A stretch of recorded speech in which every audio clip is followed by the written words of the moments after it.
अस्सलाम वालेकुम dear students.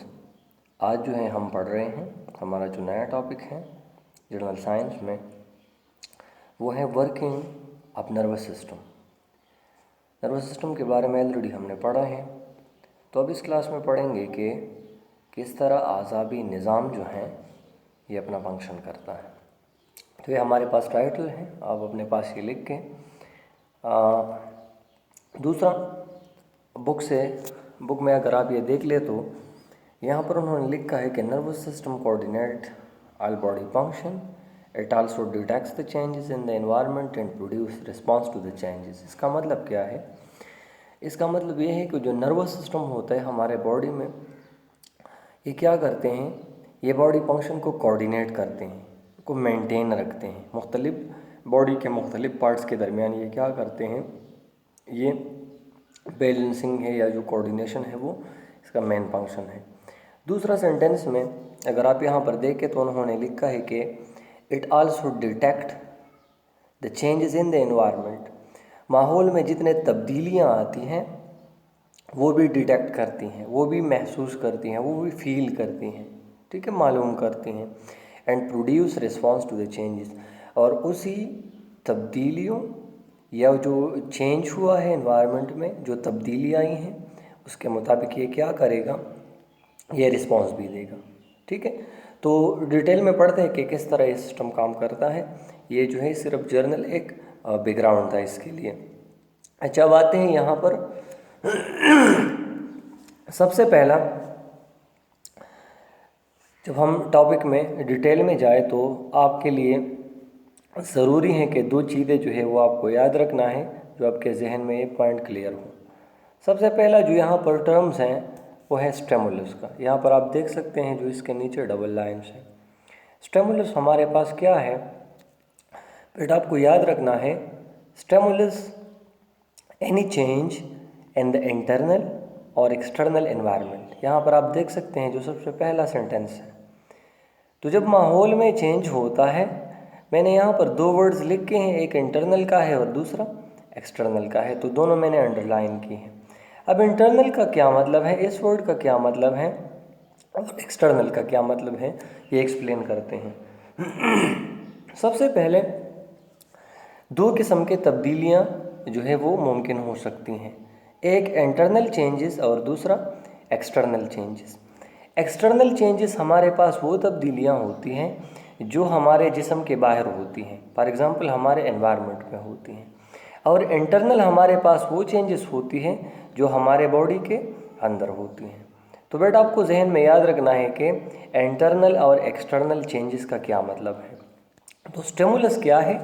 Stimulus हमारे पास जब माहौल में एक्सटर्नली और इंटरनली, इसका मतलब ये है कि अगर हमारे जिस्म में कोई चेंजेस होते हैं या हमारे जो आउटसाइड माहौल है इसमें कोई चेंज होता है, that can be detected by the receptor to initiate nerve impulse.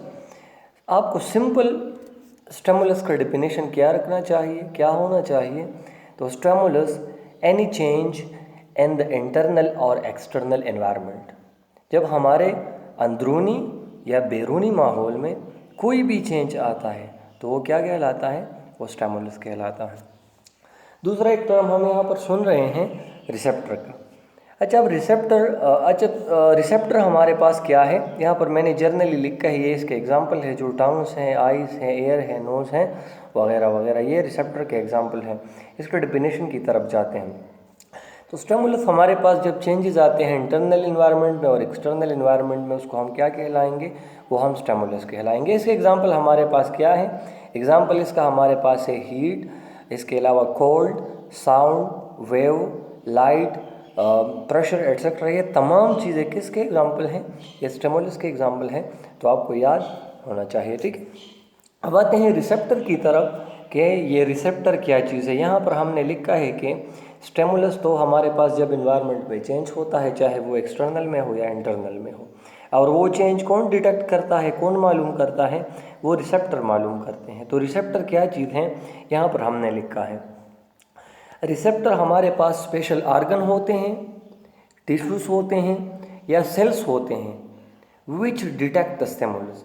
तो बेटा आपको जहन में रखना है कि ये पॉइंट नोट करना है कि हर एक वो सेल, ऑर्गन या टिश्यू जो स्टिमुलस को डिटेक्ट करता है, जो स्टिमुलस को मालूम करता है, जो स्टिमुलस को फील करता है, वो क्या कहलाता है? वो रिसेप्टर कहलाता है। तो बेटा आपको पता होना चाहिए कि कौन कौन से रिसेप्टर हैं। रिसेप्टर हमारे पास ये हो सकते हैं टंग, इसके अलावा आइज, एयर्स, इसके अलावा स्किन में भी बैरो रिसेप्टर और प्रेशर रिसेप्टर्स जो होते हैं।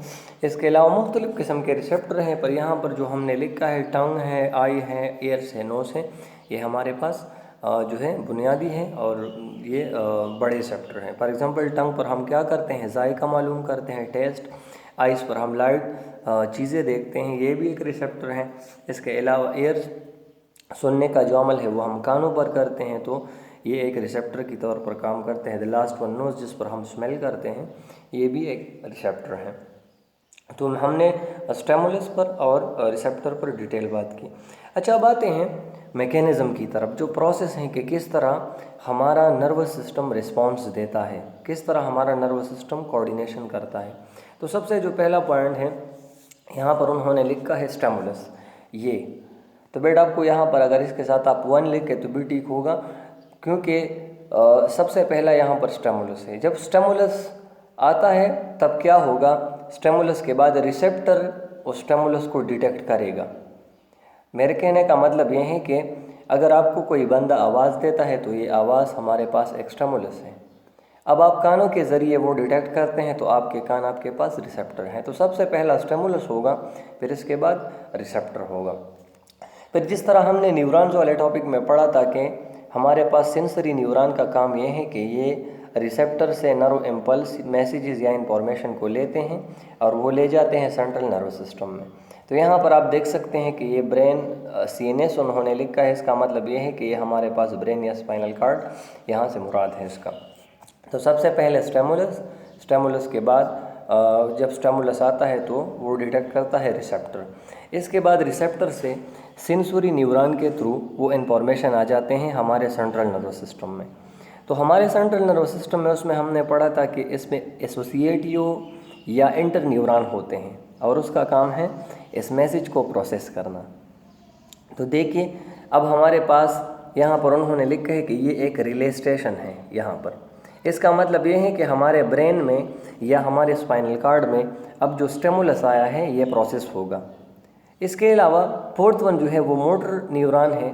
तो बेटा हमने लिखा था कि मोटर न्यूरॉन का फंक्शन ये है कि ये नर्व इम्पल्सिस को या जो इन्फॉर्मेशन होते हैं वो CNS से ले जाते हैं एपेक्टर्स की तरफ। एपेक्टर्स हमारे पास क्या चीज़ था आपको याद होना चाहिए, प्रीवियस क्लासेस आप जो है वो देख सकते हैं, उसमें हमने लिखा था कि एपेक्टर हमारे पास या तो मसल्स होंगे या ग्लैंड्स हो सकते हैं। तो किस तरह हमारा नर्वस सिस्टम रिस्पांस देता है, शॉर्टली रिपीट करते हैं। सबसे पहला स्टिमुलस आएगा, स्टिमुलस कौन डिटेक्ट करता है? रिसेप्टर स्टिमुलस को डिटेक्ट करता है। फिर इसके बाद सेंसरी न्यूरॉन वो मैसेज ले आता है आपके CNS में, CNS इसको प्रोसेस करता है, फिर CNS मोटर न्यूरॉन के थ्रू वो मैसेज भेजता है एपेक्टर में और वो वहाँ पर एक्शन शो करता है। मिसाल के तौर पर एक लास्ट वन एग्जांपल इसका लेते हैं। मिसाल के तौर पर हमारे पास जो क्या होता है, आप हीट जो है, हीट का एग्जांपल लेते हैं, आपका हाथ जो है वो गर्म चाय के साथ या जो भी चीज़ है उसके साथ लग जाता है, तो उसका जो गर्माइश है, वो जो हीट है, वो स्टिमुलस है।